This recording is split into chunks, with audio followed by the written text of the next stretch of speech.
Widya Santika akan menjelaskan tentang pemerintahan pada masa demokrasi terpimpin. Ayo simak videonya guys.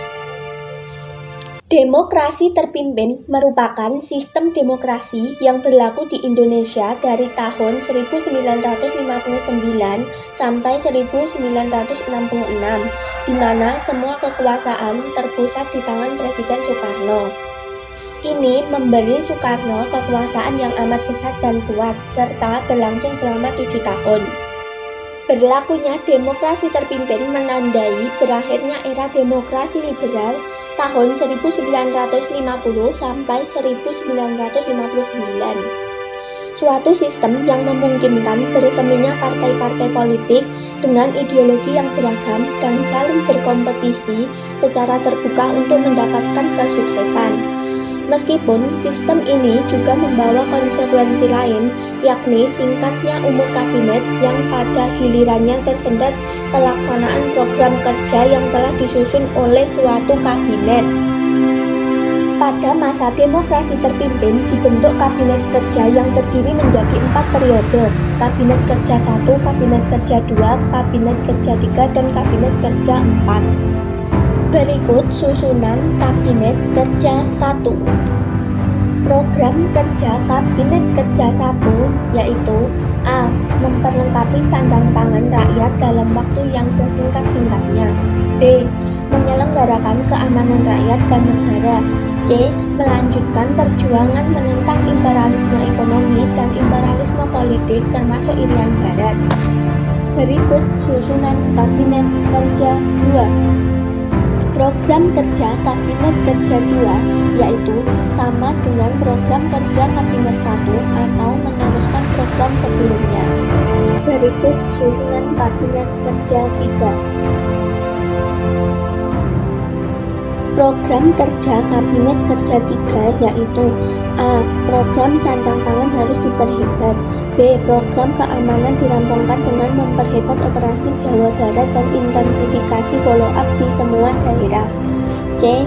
Anti-imperialisme dan kolonialisme serta pembebasan Irian Barat ditekankan kepada pelaksanaan Trikomando Rakyat yang dalam keseluruhan program diberi prioritas ke 1 yang harus didukung oleh semua kegiatan.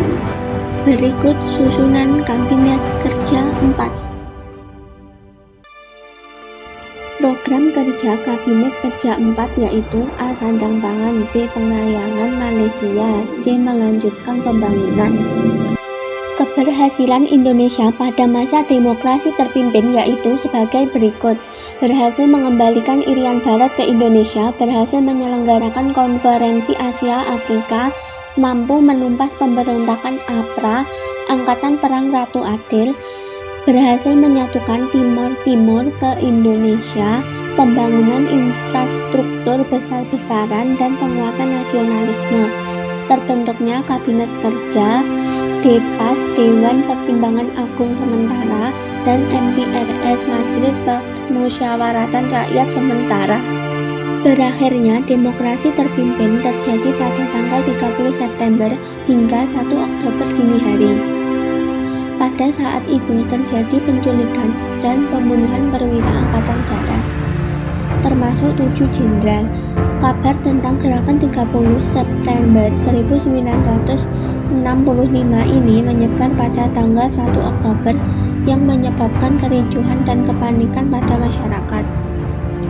Peristiwa G30 SPKI ini mengubah keadaan politik di Indonesia dan menandai berakhirnya demokrasi terpimpin di Indonesia.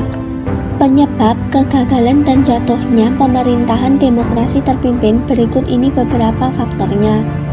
Terjadi penyimpangan terhadap Pancasila dan Undang-Undang Dasar 1945. Adanya kekacauan besar yang diakibatkan oleh peristiwa G30 SPKI. Krisis ekonomi nasional, tingginya tingkat inflasi, penyimpangan terhadap konstitusi yang dilakukan Soekarno, serta kegagalan Soekarno dalam bidang politik dan ekonomi. Sekian video dari saya. Terima kasih. See you next video guys. Wassalamualaikum.